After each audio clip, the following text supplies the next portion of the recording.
Vamos a estar, queridos hermanos, en Oseas 5:14, por favor. Ayúdenme, por favor, con vuestro amén si estamos en 5:14. Amén.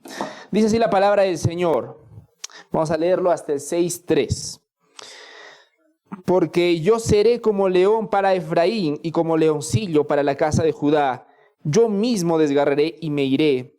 Arrebataré y no habrá quien libre. Me iré y volveré a mi lugar hasta que reconozcan su culpa y busquen mi rostro. En su angustia me buscarán con diligencia.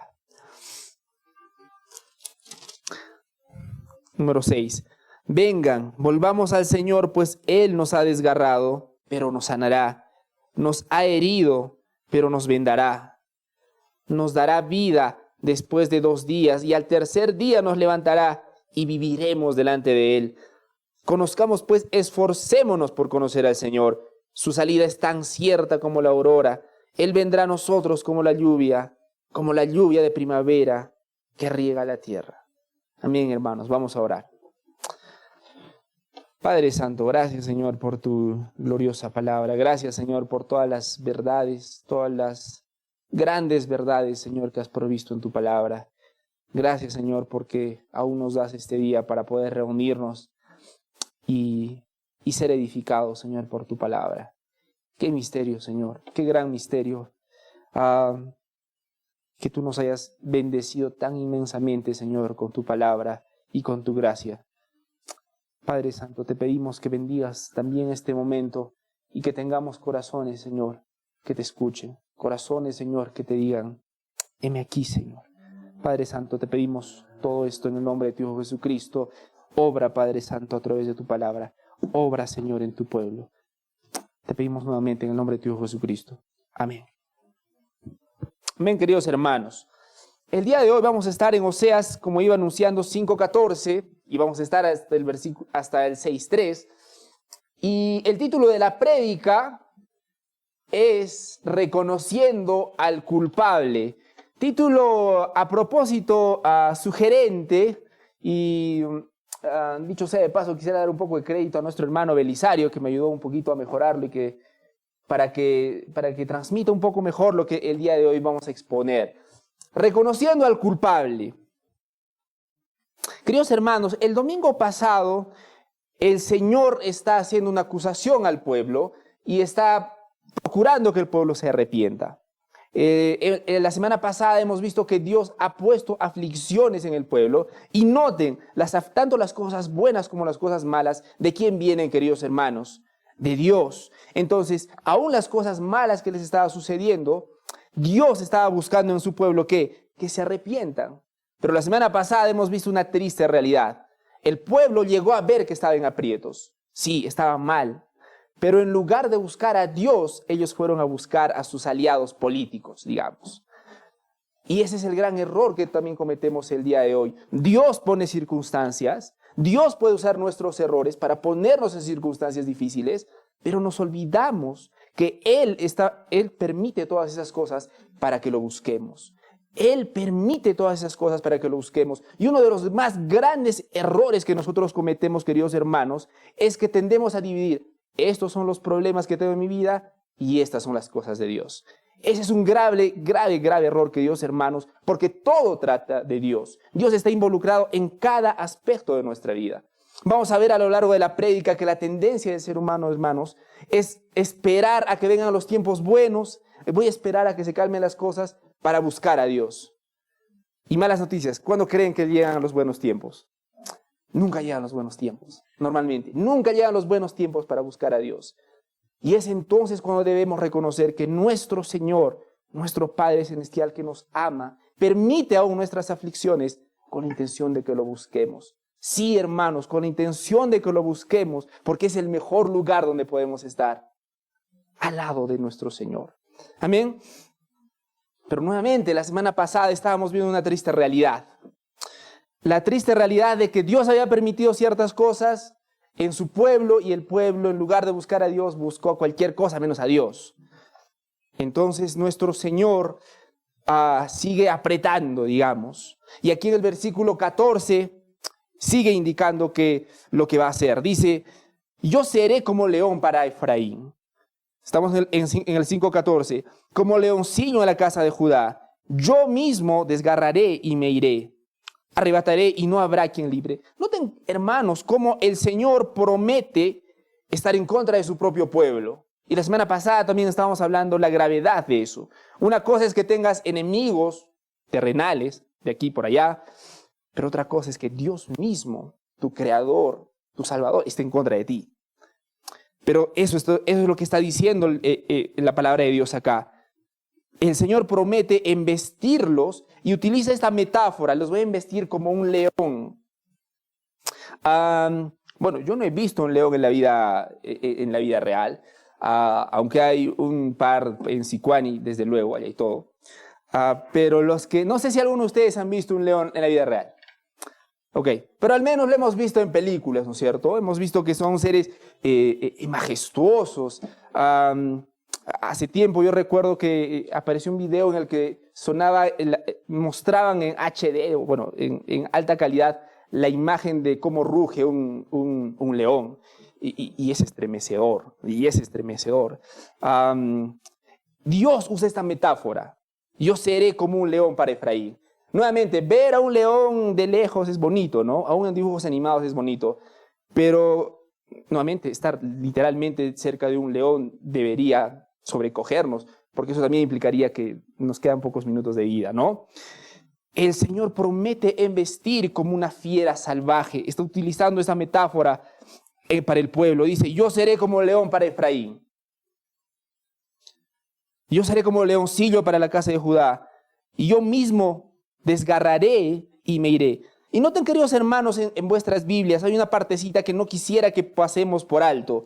Yo no quiero que la metáfora del león que va a desgarrar al pueblo eclipse esta parte que es sumamente importante en vuestras Biblias. Está en el versículo 14. Dice, yo mismo desgarraré y me iré. Y me iré. Y yo no quiero que pierdan de vista esa parte. Me iré. Porque lo peor, una de las cosas más tristes para el pueblo de Israel y más tristes para el ser humano, es que Dios te diga, me iré. Porque cuando Dios se va, todo lo bueno se va con Él. Cuando Dios se va, todo lo bueno se va con Él. Pasamos el versículo 15, por favor, dice, y continúa con esta idea de me iré, nuestro Señor. Versículo 15, me iré y volveré a mi lugar. Me iré y volveré a mi lugar. ¿Y cuál es la intención? ¿Por qué Dios se retira? Por supuesto que está hablando en un sentido de que Él no va a estar a su favor. Pero dice, me iré y volveré a mi lugar. Y Dios tiene una intención, que ya les iba adelantando, que está en el versículo número 15. Dice, hasta que reconozcan su culpa. Me iré y volveré a mi lugar. Y noten qué es lo que quiere nuestro Señor cuando nuevamente nos permite las aflicciones en nosotros, cuando retira su rostro de nosotros. Dios tiene una intención. Noten que no es un Dios caprichoso, no es un Dios, ay, no me haces caso, entonces me voy. Ese no es nuestro Dios. Nuestro Dios tiene propósito en cada cosa que hace. Nuestro Dios tiene propósito en cada cosa que permite. Y nuevamente lo pasamos por alto. Entonces dice acá en el versículo número 15, me iré y volveré a mi lugar hasta que, y ahí está la esperanza, hermanos. Ahí está la esperanza, por favor. Esta es la parte más importante en realidad de todos los versículos que vamos a exponer el día de hoy. Me iré y volveré a mi lugar, es una grave noticia. ¿Hasta qué? Y ahí nos da una luz de esperanza. Señor, ¿qué tenemos que esperar? ¿Qué tiene que pasar para que vuelvas? Hasta que reconozcan su culpa, dice la palabra de Dios. Hasta que reconozcan su culpa, pero hay un y también. Hay dos cosas, ¿no? Reconozcan su culpa y, ¿qué dicen vuestras Biblias? Y busquen mi rostro. Me iré y volveré a mi lugar hasta que reconozcan su culpa y busquen mi rostro. Y cuando el pueblo de Israel iba a reconocer su culpa, ¿recuerdan? Precisamente es la prédica del día de hoy. Cuando el pueblo de Israel iba a reconocer su culpa y buscar el rostro de Dios, las cosas buenas iban a empezar a suceder. Y miren qué dice el versículo número 15, porque no lo hemos terminado de leer. En su angustia me buscarán con diligencia. En su angustia me buscarán con diligencia. Qué hermoso, queridos hermanos, porque dentro que una persona en medio de sus más profundas aflicciones pueda buscar a Dios. Porque ¿saben qué dice la Biblia? No es nuestra naturaleza. Nuestra naturaleza no es buscar a Dios en nuestras aflicciones, hermanos. Nuestra naturaleza es buscar cualquier cosa nuevamente. No somos distintos al pueblo de Israel. Nuestra naturaleza no es buscar a Dios. Pero qué glorioso cuando reconocemos nuestra culpa y buscamos el rostro de Dios. Dice que en su angustia me buscarán con diligencia. La idea acá, queridos hermanos, era pasar del diagnóstico superficial al diagnóstico profundo. Me explico. La semana pasada hablamos que Dios estaba permitiendo nuevamente las aflicciones, pero el pueblo había llegado a un diagnóstico superficial. ¿A qué me refiero? Ellos decían, bueno, estoy pasando por un momento difícil, entonces déjame ver la manera de escapar de ese momento difícil. Pregunta, ¿hay algo de Dios en toda esa oración? No, noten eso. Cuando una persona normalmente está en problemas y no entiende el trasfondo, el fondo de dónde está, simplemente lo ve de manera superficial. Ok, hice esto, cometí un pecado, estoy en tal problema, etc. Y la reacción normal de nosotros es, ok, ¿cómo salgo de esto? ¿Cómo salgo de esto? Pero la palabra de Dios nos muestra que debemos buscar a Dios en medio de todas esas dificultades que estemos pasando. Todavía no había llegado a ese punto Israel. Israel todavía había visto su problema, claro que sí, pero no había visto la razón de su problema. Y por lo tanto no había buscado la solución a su problema, que era Dios. Contrario a lo de la semana pasada, el día de hoy dice que hasta que reconozcan su culpa y busquen mi rostro, el pueblo tenía que llegar al punto de reconocer su culpa, Porque lo normal del pueblo es simplemente veía problemas que venían y cómo podían deshacerse de esa culpa. Es una manera superficial de ver la vida. Y Dios lo que buscaba con Israel era que reconozcan su culpa, que vean más allá del problema que estaba en la punta del iceberg, perdón. ¿Lo he pronunciado bien, pastor? Iceberg. Amén. Amén, pastor. Bien. Voy a tener un buen día hoy, hermanos, perdón. Voy a probar inglés. Entonces, dice la palabra de Dios entonces que tenían que llegar al punto de reconocer su culpa. Y les adelanto, es el llamado de Dios para cada uno de nosotros, reconocer nuestra culpa. Ojo, no estoy diciendo reconocer nuestros problemas. De eso somos especialistas, hermanos. Nadie nos tiene que enseñar a reconocer los problemas. Reconocer nuestra culpa es otra cosa. Reconocer y decir, Señor, he pecado contra ti, es otra cosa, hermanos. Y es ahí donde Dios quería que llegue su pueblo, y es ahí donde Dios quiere que lleguemos cada uno de nosotros. Que no nos enfoquemos simplemente en los problemas que nos están sucediendo y que Dios está permitiendo en nuestras vidas, por si acaso. Él está buscando que finalmente lleguemos al punto de dos cosas en realidad: reconocer nuestra culpa y buscar su rostro. Este camino sería útil para el pueblo e incluso agradable, independientemente de lo amargo que pudiera ser por un tiempo, porque eso iba a hacer que vuelvan al Señor. Miren cómo la palabra de Dios dice, me buscarán con diligencia. Y miren, hermanos, lo hermoso acá, cuando los hombres comienzan a quejarse más de sus pecados que de sus aflicciones, entonces comienza a haber algo de esperanza en ellos. Lo voy a repetir. Cuando los hombres empiezan a dolerse más por sus pecados que por sus aflicciones, es cuando comienza a haber algo de esperanza respecto a ellos. Y nuevamente, nuestra tendencia es lo contrario. Sea lo que sea que está sucediendo en nuestras vidas, si en este momento estamos teniendo momentos de aflicción o si los tuvimos en el pasado, ¿cuál es nuestra tendencia? ¿Qué duele más? ¿La situación que nos está pasando o nos duele más el hecho de pecar contra Dios? Porque la realidad es que humanamente hablando nos duele más el hecho, la incomodidad de la circunstancia, que el hecho de que estemos pecando contra Dios. Entonces, cuando nosotros vemos que estamos en un momento de crecimiento espiritual, no en un momento en el que digamos, no, los problemas no existen, todo está en la mente. No, por supuesto que no. La Biblia está repleta de historias con problemas reales, con pecados reales, con escándalos reales. Pero queridos hermanos, noten que acá una persona nota que está empezando a crecer espiritualmente cuando le duelen más sus pecados que las aflicciones que le están sucediendo. Y esto es lo que Dios requiere de nosotros. Cuando estamos bajo su mano correctora, que reconozcamos que hemos cometido una falta y nuestra corrección es justa. Nuevamente, y pocos llegamos a ese punto. Señor, ¿por qué me está pasando esto?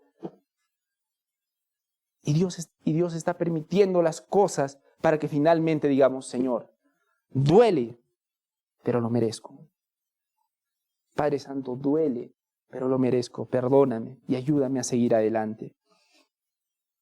Cuando nos encontramos bajo las convicciones de pecado y las correcciones de la vara, nuestra tarea es buscar a Dios. Debemos desear el conocimiento de Él y una relación con Él, para que Él se manifieste a nosotros y para nosotros como prueba de encontrarse en paz con nosotros. Miren, algunas personas se quedan solamente en reconocer su culpa. Noten, queridos hermanos, el versículo central del día de hoy, los demás versículos se desprenden de este, es el versículo número 15. Dice la palabra de Dios, hasta que reconozcan su culpa y busquen mi rostro. Yo, hermanos, el día de hoy yo quiero que se queden con eso. Esa es mi intención. Si hay un versículo con el que quiero que se queden en particular el día de hoy, es este versículo. Anótenlo, resáltenlo, medítenlo, queridos hermanos, porque va a ser de profundo, va a ser un alimento, un gran alimento, para vuestras vidas. Hasta que reconozcan su culpa y busquen mi rostro. Noten, ahí dice la palabra y. No solamente reconocer tu culpa, amén, y es un gran avance que reconozcas tu culpa, pero la palabra de Dios también dice, y busquen mi rostro. Algunas personas solamente se quedan con reconocer su culpa, pero no quieren buscar el rostro del Señor. Y esa es la diferencia entre remordimiento y arrepentimiento. Esa es la gran diferencia entre remordimiento y arrepentimiento. Porque hay personas, me parece que ya lo he hablado en el pasado, pero no está de más, están cómodas diciendo, bueno, es que yo soy un pecador. Listo, un par de golpes más en el pecho y listo, y siguen adelante. La palabra de Dios no solamente nos manda a reconocer que somos culpables, sino a buscar el rostro de Dios. La palabra del Señor es clara. Si eres un pecador, busca el rostro del Señor. Cree en Jesucristo. Conozco muchas personas que reconocen que están mal, pero no quieren reconocer su culpa ante Dios. Muchas personas, y yo estoy seguro que ustedes también. Ellos reconocen que están mal, pero no quieren reconocer que necesitan buscar a Dios. ¿Saben qué dicen ese tipo de personas? Mejor, no, yo sé, estoy pasando por un momento de crisis, pero me han dicho que la musicoterapia es buena, entonces voy a hacer la musicoterapia. Hay personas que dicen, no, mejor voy a hacer yoga para liberar mi mente. No, lo que yo necesito es desconectarme de la gente para encontrarme conmigo mismo. ¿Lo han escuchado, queridos hermanos? ¿Han escuchado esa lógica alguna vez? No, lo que yo necesito es la programación neurolingüística, que esa es medio nueva. Porque todo está en la mente, ¿no? Entonces, hermanos, hay personas que finalmente reconocen que están mal, pero para ellos su cura no es Dios. Para ellos su cura es cualquier cosa menos Dios. Y el día de hoy la palabra del Señor es clara y nos dice, hasta que reconozcan su culpa y busquen mi rostro. Ambos, queridos hermanos. Hay personas que dicen, bueno, yo ya he creído en Dios, ya he creído en Jesucristo, pero sigo pecando, entonces creo que no soy salvo. Bueno, arrepiéntete de tus pecados, cree en Jesucristo y sigue adelante. Reconoce tus pecados y busca el rostro del Señor. También en el versículo número 15 dice, en su angustia me buscarán con diligencia. Qué glorioso, queridos hermanos. La palabra de Dios nos hace esa promesa a todos los hijos de Dios, que en su angustia vamos a buscarlo y de una manera en particular, con diligencia. ¿Qué es buscarlo con diligencia, queridos hermanos? Esa palabrita, diligencia. Es buscarlo con prontitud, ¿no? Con agilidad. No es como, bueno, sí, ya lo buscaré. No, diligencia. Voy a buscar al Señor con prontitud. Pero nuevamente, hermanos, lo triste es que nuestra tendencia es, cuando nos acercamos a una persona, es decir, busca a Dios, busca al Señor en medio de todo esto. Y la respuesta normal es, sí, tiene razón, gracias, lo voy a buscar. Eso no es diligencia. Eso no es diligencia. Esa es una respuesta políticamente correcta en el mejor de los casos.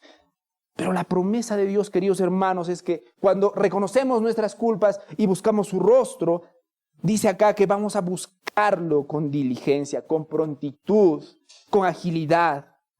Y la palabra de Dios nos da una promesa gloriosa en la Biblia. Dice que Él es galardonador de quienes lo buscan.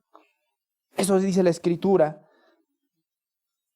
Noten que hay un contraste de a dónde vas cuando las circunstancias se aprietan. La semana pasada vimos dónde fue Israel. Fue a buscar a los reyes, fue a Siria. Pero noten ahora esta luz de esperanza que da Dios, que lo van a buscar a Él.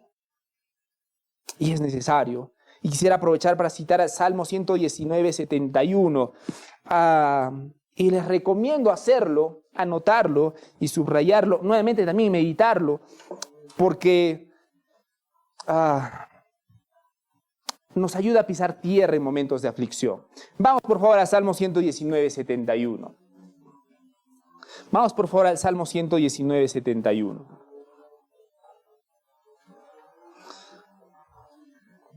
Ayúdeme por favor con vuestro amén cuando yo lo encuentre. Dice así la palabra del Señor, es cortito, pero es profundo. Es David pasándola súper mal. Es David en los momentos más bajos de su vida. Es David en los momentos más bajos de su vida en este momento, cuando escribió esto. Y cuando nosotros estamos en los momentos más bajos de nuestra vida, normalmente escribimos que, bueno, la vida no tiene sentido, ya estoy harto de todo esto, ¿cómo es posible? Ya no aguanto más. Pero vamos a darnos una pausa. Vamos a leer un rato Salmo 119, 71. ¿Qué dice David en medio de ese dolor del momento más bajo de su vida? Bueno me es haber sido humillado para que aprenda tus estatutos. Bueno me es haber sido humillado. ¿Saben qué, hermanos? Cuando Dios nos pone en esas circunstancias difíciles, cuando Dios permite ciertos problemas familiares en el colegio, en el trabajo, esos problemas, ¿han notado que nos hacen ver tan insignificantes, tan humanos? ¿Han notado que nos dejan tan mal parados? Nos humillan. ¿Y a quién le gusta ser humillado, queridos hermanos? ¿Quién va a su colegio y dice, hoy es un buen día para ser humillado? Nadie. Pero noten que, bíblicamente hablando, Dios permite esas circunstancias para nuestro bien. Y solamente alguien que ama a Dios va a llegar a esa conclusión. Porque alguien que no ama a Dios simplemente va a empezar a quejarse. ¿Por qué me pasan estas cosas a mí? Y tal, y tal, y tal. Mientras algunos de ustedes dicen eso, miren la actitud de David. Bueno me es haber sido humillado. Y no es que David buscaba ser humillado. Él veía el propósito detrás de la humillación, para que aprenda tus estatutos. Para que aprenda tus estatutos. Para conocer más a profundidad a Dios. Y nuevamente, esa es la intención de nuestro Señor para con nosotros. ¿Qué pasa cuando una persona reconoce sus pecados y empieza a buscar el rostro de Dios? Empiezan a pasar las cosas buenas. Y lo vamos a ver a partir del capítulo número 6. Entonces acompáñenme por favor 6.1, o sea 6.1. Y miren cómo cambia la cosa, queridos hermanos, una vez que uno reconoce su culpabilidad y empieza a buscar el rostro de Dios. Noten cómo empieza la lucidez de una persona. Miren acá, versículo 6, número 1. Dice así la palabra del Señor: venid, volvamos al Señor, pues Él nos ha desgarrado y nos sanará. Nos ha herido y nos vendará. Noten la primera cosa, dice, volvamos al Señor porque no, acá dice que ellos reconocen, Dios nos ha herido. Noten por favor que ellos notan que todo lo malo que les está pasando lo ha permitido Dios. Es sumamente importante que escuchen esto, queridos hermanos. Es sumamente importante porque nosotros pensamos que las maldades que ocurren en esa parte y las cosas que nos pasan en Dios es otra cosa. Dios ha sido el que los ha herido, pero también dice, Él nos va a sanar. Noten que no están diciendo, hay un problema que está viniendo del exterior y ahora viene Dios y nos va a rescatar de ese problema. Eso no está diciendo la palabra de Dios. Noten que acá en las Escrituras Dios dice, Él nos ha herido, pero también Él nos va a vendar. Él nos ha desgarrado, pero Él también nos va a sanar. William Gurnall, un teólogo, dijo lo siguiente, las heridas de Dios curan, pero los besos del pecado matan. Las heridas de Dios curan, pero los besos del pecado matan. Y no podría estar más de acuerdo, queridos hermanos. Las heridas de Dios curan. Porque cuando estemos en nuestro peor momento de aflicción, nosotros podemos tener certeza de dos cosas. Que Dios lo ha permitido, pero también que Dios nos ama. También que Dios nos ama. Y finalmente va a permitir eso nuevamente para que lo busquemos. ¿Y por qué quiere que lo busquemos? Nuevamente, porque es el mejor lugar donde nosotros podemos estar. A su lado, en comunión con Él. Eso es lo que busca nuestro Padre para nosotros, hermanos. La Biblia nos manda también a nosotros que volvamos al Señor. Pero noten, esto está escrito en el Antiguo Testamento. Ellos no conocían a Jesucristo. Nosotros tenemos el día de hoy la dicha no solamente de conocer esto, el Antiguo Testamento, sino toda la palabra de Dios que se completa en el Nuevo Testamento y se completa en la revelación de Cristo. Solamente se puede volver a Dios en Cristo, creyendo en Jesucristo. ¿Recuerdan cuando, vamos juntos por favor a Marcos 10:17? La parábola, Marcos 10:17 es la parábola del joven rico, ¿Por qué vamos a ir aquí, hermanos? Porque volver a Dios no significa, por favor, simplemente empezar a tener una vida moral. Volver a Dios significa encontrar a Jesucristo como tu Señor y Salvador. Bueno, ya que estamos todos en Marcos 10:17, y lo vamos a leer hasta el 22. Cuando Jesús salía para irse, vino un hombre corriendo y arrodillándose a él le preguntó, Maestro bueno, ¿qué haré para heredar la vida eterna?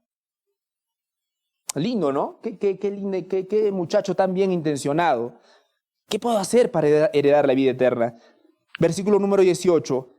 Jesús le respondió, ¿por qué me llamas bueno? Nadie es bueno sino uno, Dios. Tú sabes los mandamientos, no mates, no cometas adulterio, no hurtes, no des falso testimonio, no defraudes, honra a tu padre y a tu madre. Bueno, todo esto se lo dijo Dios. Miren cómo el Señor Jesucristo le muestra al joven la ley. Y la intención es que cuando tú ves la ley, veas que no te alcanza. No te alcanza. ¿No han ido alguna vez ustedes a una tienda? ¿Han visto un abrigo hermoso? ¡Qué lindo! Hasta que ven el precio. Y luego dicen, no es tan bonito. No es tan bonito. ¿No es cierto? No es que no es tan bonito. No nos alcanza.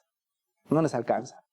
Bueno, la ley debería hacer ese efecto en nosotros. Cuando tenemos la ley delante de nosotros, debería compungirnos y decir, wow. Estoy en problemas, no me alcanza, no me alcanza, no me alcanza. No hurtes, no des falso testimonio, honra a tu padre y a tu madre. Ese era el punto. Jesucristo quería que ese hombre llegue a ese punto de decir, wow, estoy lejos. Y cuando una persona se ve en bancarrota, ahora puede buscar a Jesucristo como su único Señor y Salvador. Como el sacrificio perfecto que menciona las Escrituras. hasta entonces, hermanos, es complicado que tú busques a Jesús. Si tú piensas que necesitas una pequeña reforma en tu vida, pequeños ajustes, ¿no? Y que Jesucristo va a ser esa persona que te va a ayudar a hacer esos ajustes, estás sumamente equivocado. La Escritura nos muestra que necesitamos algo mucho más que una reforma. La Escritura nos muestra que nos falta algo mucho más que un simple remiendo. La Escritura nos demuestra que estamos lejos de la perfección de Dios. Pero bueno, volvamos acá al muchacho. La idea era esa, que reconozca que le falta. Pero miren el versículo 20, dice, Maestro, todo esto lo he guardado desde mi juventud, dijo el hombre. Y bueno, muchos acá nos indignaríamos, ¿no? ¿Qué se cree? Y miren cómo reacciona nuestro Señor Jesucristo en el versículo 21. Jesús, mirándolo, lo amó. Lo amó y le dijo, una cosa te falta, ve y vende cuanto tienes y da a los pobres, y tendrás tesoro en el cielo, entonces vienes y me sigues. Esto es grandioso también, queridos hermanos. Quisiera tomarme una pequeña pausa para contemplar un ratito cuán paciente es nuestro Señor. Nosotros nos indignamos con una facilidad impresionante cuando las personas no reaccionan como nosotros quisiéramos. Nuestro Señor Jesucristo, ante la necedad de ese joven, porque ese joven en el fondo pensaba que podía hacer lo que solo Jesús podía hacer. Acá las Escrituras dicen, Jesús mirándolo, y quiero que se hubiese escrito de cualquiera de nosotros, se indignó. Pero acá la palabra de Dios nos dice, Jesús mirándolo, lo amó, y le dijo, una cosa te falta, ve y vende todo lo que tienes, ¿no? Y el versículo número 22, pero él, afligido por estas palabras, se fue triste, porque era dueño de muchos bienes. Entonces, hermanos, ¿para qué quería tocar brevemente este versículo? Nosotros solamente podemos buscar y encontrar realmente a Dios en Cristo, solamente en Jesucristo. Yo no quisiera que tomen esta prédica como un llamado simplemente a vivir una vida moralista, sino a buscar una vida que ame y honre a Jesucristo y que reconozca a Cristo como tu Señor y Salvador. Cuando eso sucede, por supuesto, hay cambios en tu vida. Pero lo que te quería animar es nuevamente a reconocer a Jesucristo como tu Señor y Salvador. Jesucristo puede curarnos del pecado, hermanos, y hay personas que dicen, pobres personas que no caen en esas iglesias donde prometen milagros, algunas personas van a decir. Pero estas personas buscan un Jesús que los sane a su manera, en realidad. Necesitamos buscar también al Jesús de la Biblia, no al Jesús de nuestras mentes. Pero bueno, respecto a este versículo 6.1, hemos pasado por alto una frase, la frase inicial, venid, volvamos al Señor. ¿Sí? Venid, volvamos al Señor.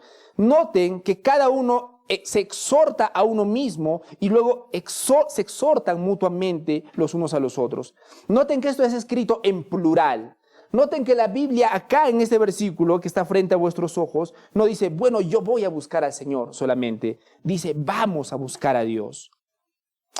Y eso también nos da un principio importante. Debemos alentarnos los unos a los otros al arrepentimiento y debemos alentarnos los unos a los otros a buscar al Señor.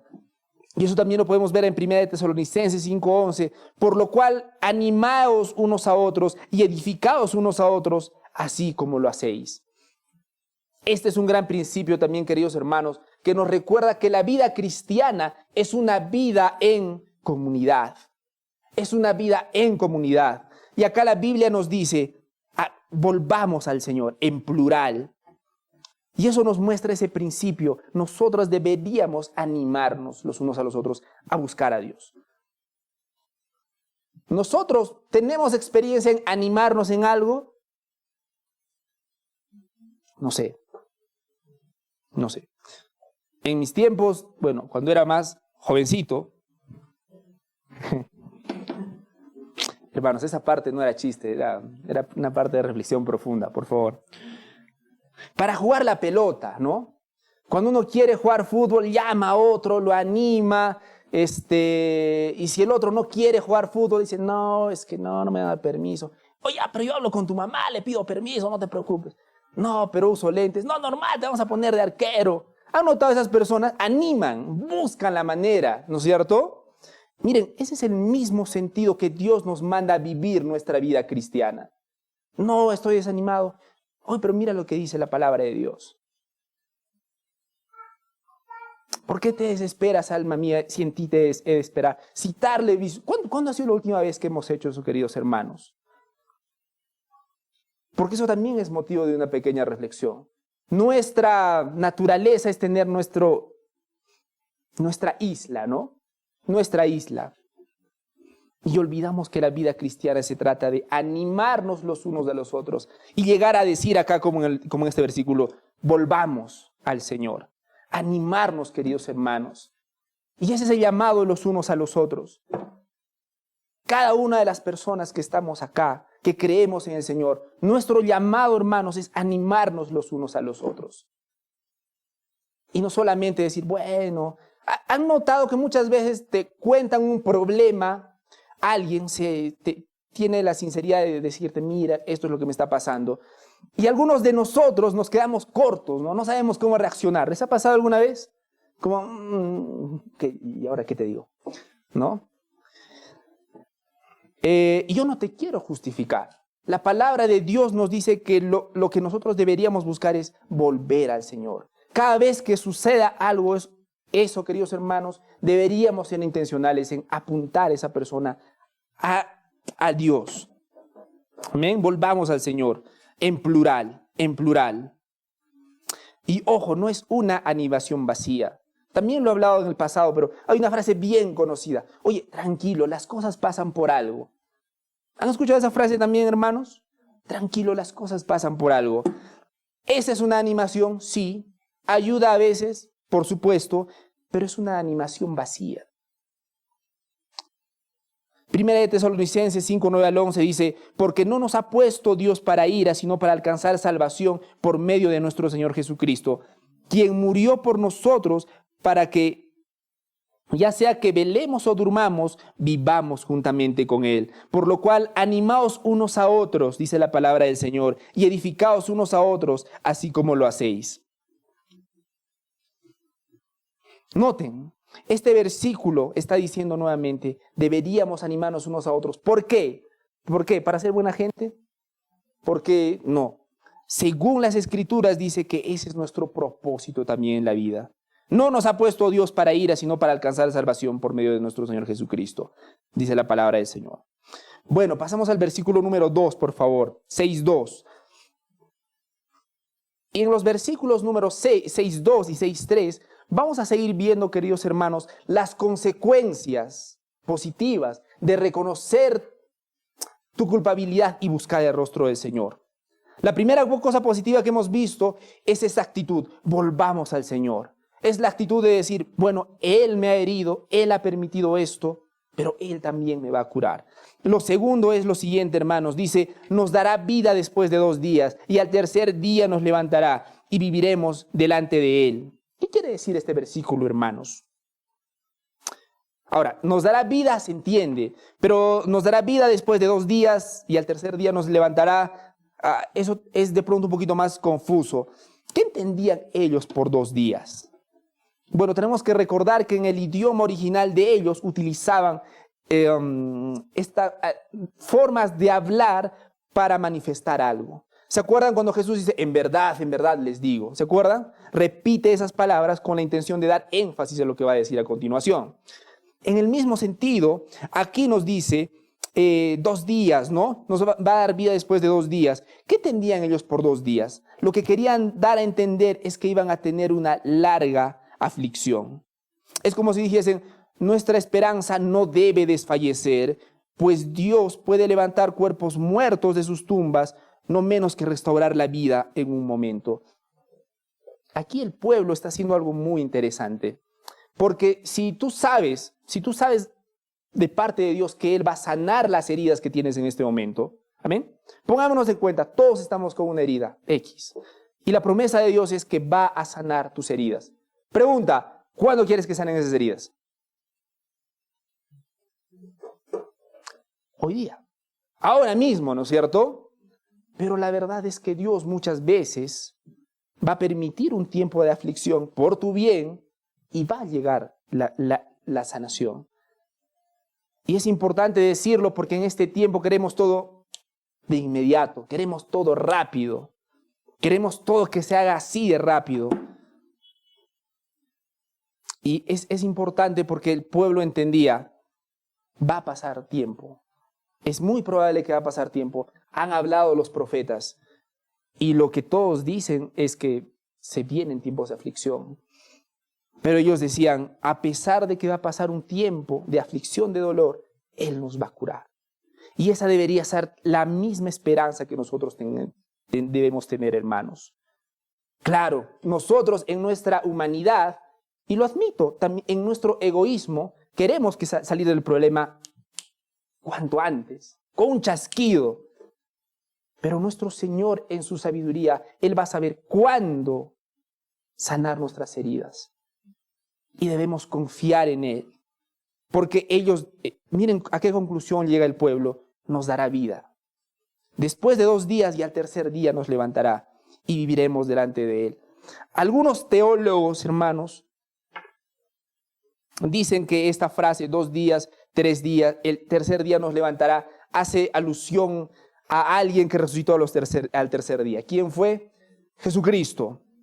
Pero debemos, y aunque es cierto, Jesucristo se levantó al tercer día, debemos tener cuidado cada vez que leamos las Escrituras y no forzar un texto para que diga lo que queremos decir.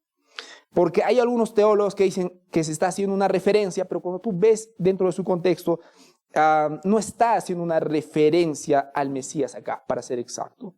Pero lo que está queriendo decir acá es más la paciencia que ellos deben tener. Que ellos eran conscientes de que iba a pasar un tiempo de aflicción, pero que su esperanza finalmente estaba ahí. Bueno, pasamos al versículo número 3.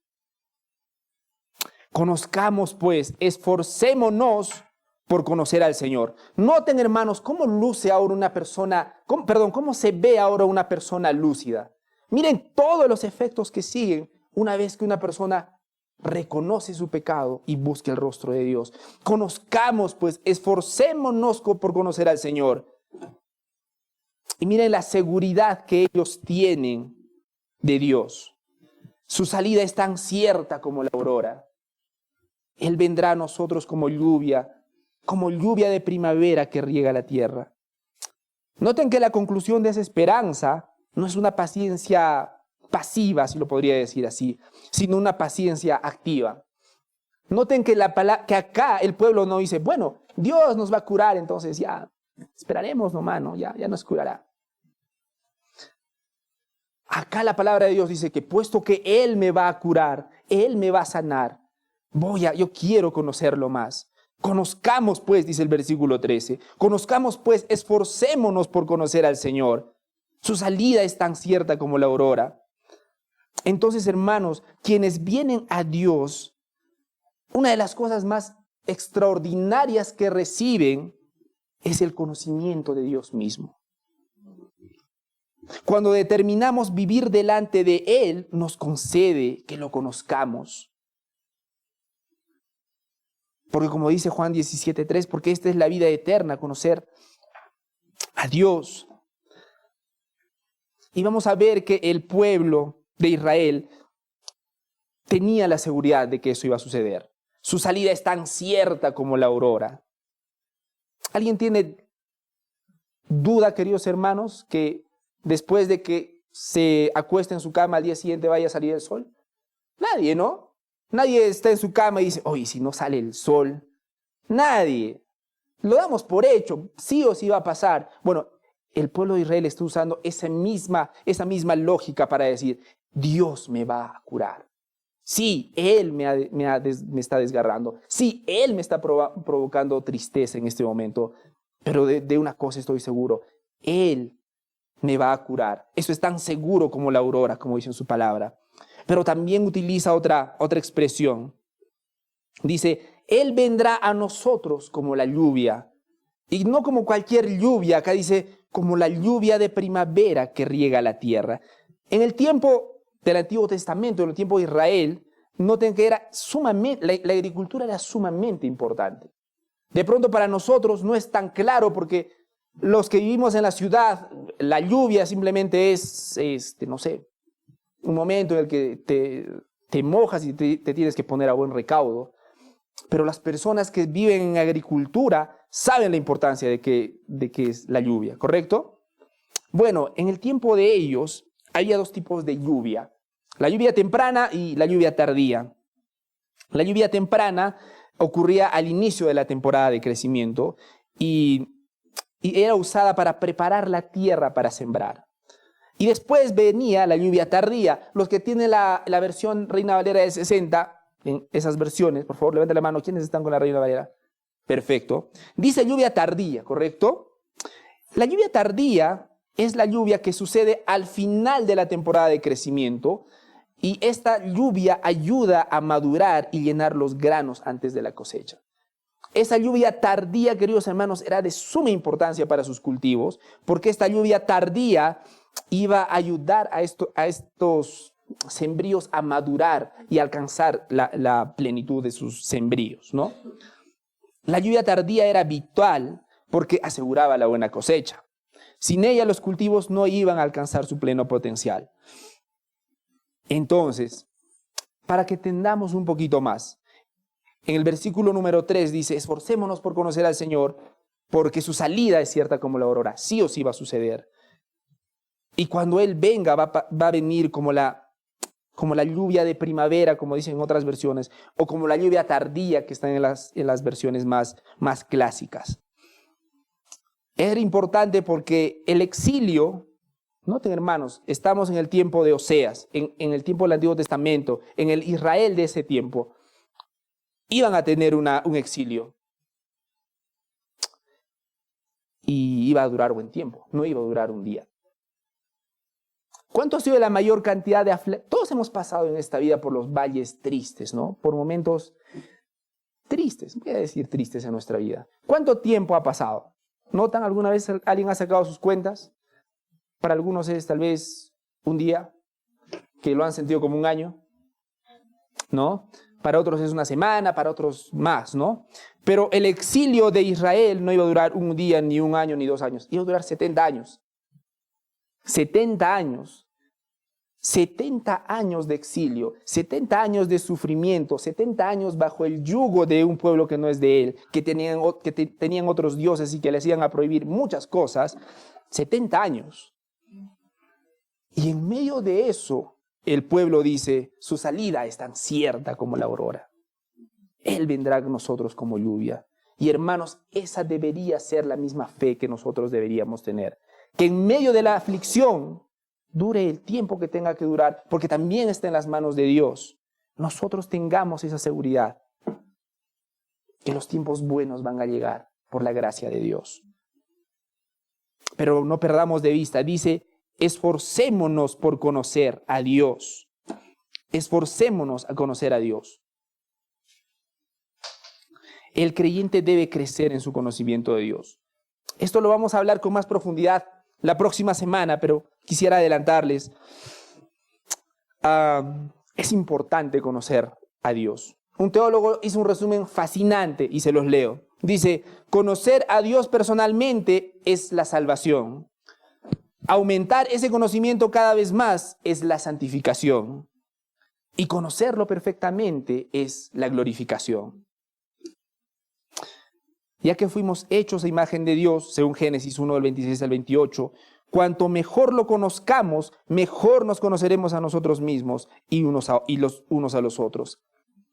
Y necesitamos llegar a conocer a Dios a profundidad. Necesitamos llegar a conocer a Dios como Padre, pero también necesitamos llegar a conocer a Dios como nuestro amigo, como nuestro guía.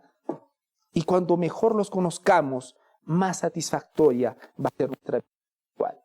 Noten lo que acabo de decir, hermanos. Mientras más lo conozcamos, más satisfactoria será nuestra vida espiritual. Nota, por favor, lo que no he dicho. Yo no he dicho que mientras más lo conozcamos, la vida va a ser color de rosa.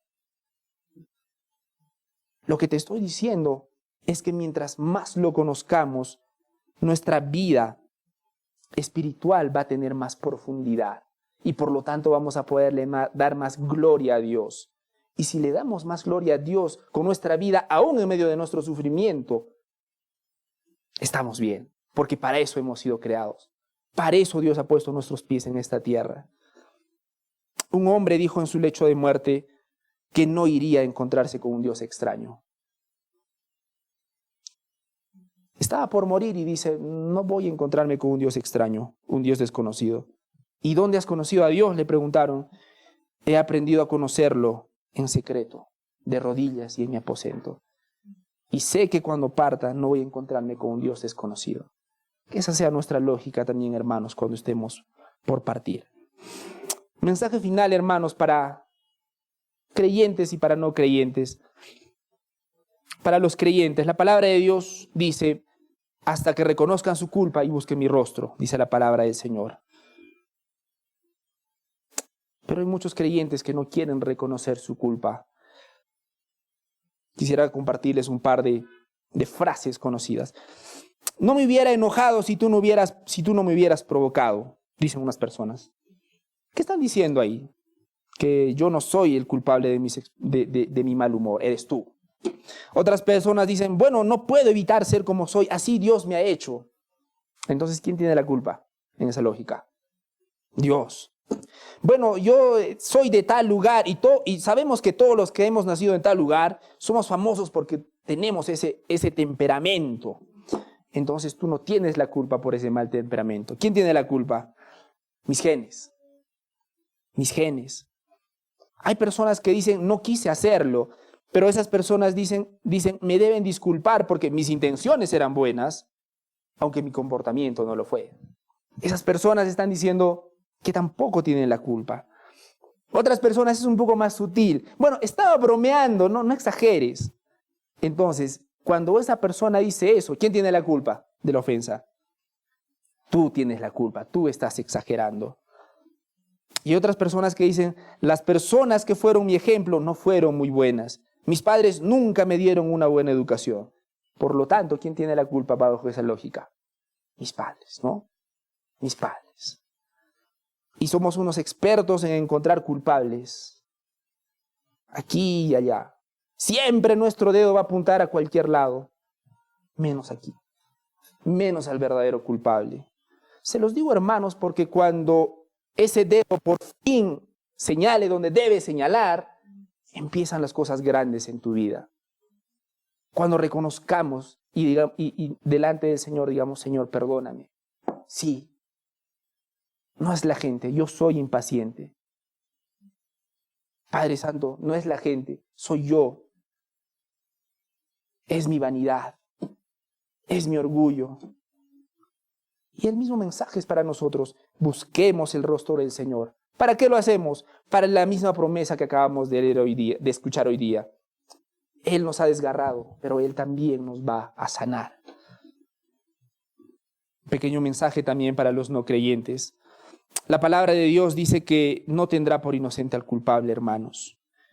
Esta promesa que acabamos de leer ahora, que acabamos de exponer el día de hoy, es solamente para los que reconozcan su pecado y busquen al Señor. Y para ser más exactos, los que confiesen sus pecados y crean en el Señor Jesucristo. Y para los que no lo hacen, la palabra de Dios también dice que hay consecuencias.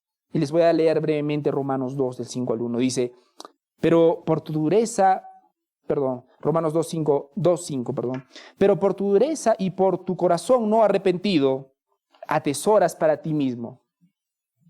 Nota que si no te estás arrepintiendo de tus pecados y de pronto todo lo que estamos hablando del día de hoy te parece una exageración, un fanatismo, estás atesorando también algo. Pero por tu dureza y por tu corazón no arrepentido, atesoras para ti mismo, dice la palabra del Señor, ira para el día de ira y de la revelación del justo juicio de Dios. Entonces mi llamado es el mismo, arrepiéntete de tus pecados. Este es el mensaje de Dios, hermanos. A veces pienso que lo articulo de una manera muy suave. No es un mensaje de mi parte, no quiero animarte de mi parte, es un mensaje de Dios para ti. Arrepiéntete de tus pecados y cree en Jesucristo como tu Señor y Salvador. Muchos pensamos que primero necesitamos solucionar nuestros problemas y después buscar a Dios. Nuevamente ese día nunca va a llegar. Ese día nunca va a llegar, hermanos. El día del arrepentimiento, el día de la salvación siempre es hoy. Las excusas para no seguir a Dios las han habido siempre, hermanos. En Lucas 9 vemos, y dijo a otro, Jesús, sígueme. Y él le dijo, Señor, déjame primero que vaya y entierre a mi padre. Jesús le dijo, deja que los muertos entierren a sus muertos, y tú ve y anuncia el reino de Dios. Entonces también dijo otro, te seguiré, Señor, pero déjame que me despida primero de los que están en mi casa. Y Jesús le dijo, ninguno que poniendo su mano en el arado mira hacia atrás es apto para el reino de Dios. Va a haber excusas, hermanos, para buscar al Señor, pero el día para buscarlo es hoy, es ahora. Y finalmente quisiera citar a Martin Lloyd Jones, hablando sobre Jesucristo. Dice que Él es el remedio. Él puede curar el pecado. Él puede tratarlo por medio de su sangre. Él proporciona doble cura que limpia tanto la culpa del pecado como su poder. Entonces, el día de reconocer nuestras culpas, sí, porque hemos puesto ese título a propósito. El culpable eres tú.